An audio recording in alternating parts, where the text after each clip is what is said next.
Dallas, Texas, AT&T Stadium, June 17, 2026. 60,000 fans, 2 nations, 1 unfinished story. Tonight, England face Croatia at the FIFA World Cup 2026. And for anyone who watched what happened in Moscow 8 years ago, this match carries a weight that goes far beyond 3 group stage points. This is not just a group stage opener, this is a reckoning. July 11th, 2018, Luzhniki Stadium in Moscow. For the first time in nearly 3 decades, England stood on the edge of a World Cup final. The pressure of 60 years pressed in from every corner of the stadium, but the mood was electric, hopeful, even defiant. England had already survived the penalty drama against Colombia and brushed aside Sweden in the quarter-finals. Each step had built a sense of destiny. The songs rang out, "It's coming home." Across the pitch, Croatia looked battered but unbroken. They had clawed through extra time in every knockout round, refusing to yield to Denmark, then Russia.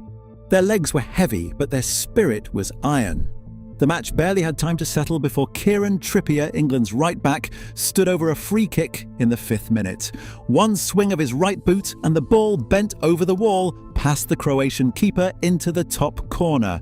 5 minutes in and England led.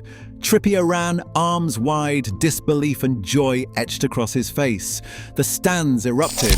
For a moment it all felt inevitable. That goal did more than light up the scoreboard. It set English hearts ablaze with belief. The dream that had eluded a generation felt suddenly dangerously close. Every pass, every tackle carried the weight of history. In that instant, Moscow became a stage for hope, a chance to end decades of waiting, to write a new chapter. England believed. The clock ticked past the hour mark in Moscow, and England's grip began to loosen. In the 68th minute, Ivan Perisic darted between defenders, meeting a cross with a raised boot. The ball flashed past Pickford. Suddenly, the lead and the dream vanished in a single, ruthless moment. The English end fell silent. Croatia, legs heavy from weeks of extra time, found new life. From that point, the game belonged to the underdogs. England's energy drained away, the pressure mounting with every Croatian attack. Extra time arrived, nerves fraying on both sides. Then, in the 109th minute, Mario Mandzukic reacted first to a flicked header. He slipped through the back line and buried his shot. Croatia 2, England 1. Mandzukic sprinted to the corner, his teammates piling on. For a nation of 4 million, it was a breakthrough that defied all oddities, a first World Cup final sealed by grit and belief. On the other side, England's players collapsed to the turf, 60 years of hope slipping away. The contrast could not have been sharper. Devastation and disbelief for one, euphoria and history for the other. That night in Moscow didn't just decide a finalist, it carved a scar, and it built a legend. 8 years later, neither side has forgotten. England arrive in Dallas with a different purpose. The scars of Moscow are still there. But this is not a team weighed down by memory alone. Thomas Tuchel, appointed in 2024 and handed the reins in January 2025, carries the clearest mandate in English football history: win the World Cup. His blueprint is precise: high pressing, relentless possession, and a demand for total belief. No more talk of plucky underdogs or near misses. The expectation is glory. At the heart of this side stands Harry Kane, captain, record scorer, and still the man for the big moment. 78 goals in 112 appearances for his country. After 3 golden years at Bayern Munich, Kane arrives sharper than ever, leading the line with the intelligence and power that made him a Bundesliga top scorer. He is the constant, a leader who knows what heartbreak tastes like and what it takes to chase history. But this England is not built on one man's shoulders. Jude Bellingham, just 22, commands the midfield with a maturity beyond his years. At Real Madrid, he became the beating heart of a Champions League side. Now he's the engine and spark for his country. Every surge forward, every interception, every pass, Bellingham sets the tempo and the tone. Wide, Bukayo Saka and Anthony Gordon offer speed and guile, stretching defences and creating space for Kane. In the centre, Declan Rice anchors the midfield, breaking up play and launching attacks, while Elliot Anderson brings a calm, technical edge as his partner. This is a generation, talent layered on talent, each player with a role, each carrying a piece of the nation's hope. England's squad in 2026 is their most complete in decades. Structure, depth and ambition, all under the harshest spotlight. 60 years, 8 years. Tonight under the Texas sky, England begin again. Luka Modric walks out in Dallas at 40, a living thread tying 5 World Cups together. His hair is lighter now, his stride measured, but the eyes remain sharp, always scanning, always calculating. For Croatia, Modric is more than a captain. He is the metronome, the memory, the proof that class and intelligence outlast youth. Around him, the names change slowly.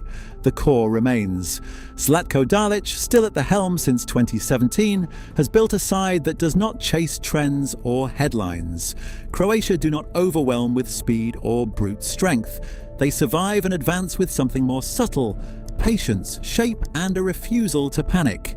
This is a nation of 4 million, yet they have reached the World Cup semi-finals in 2018 and 2022, outlasting giants and silencing doubters.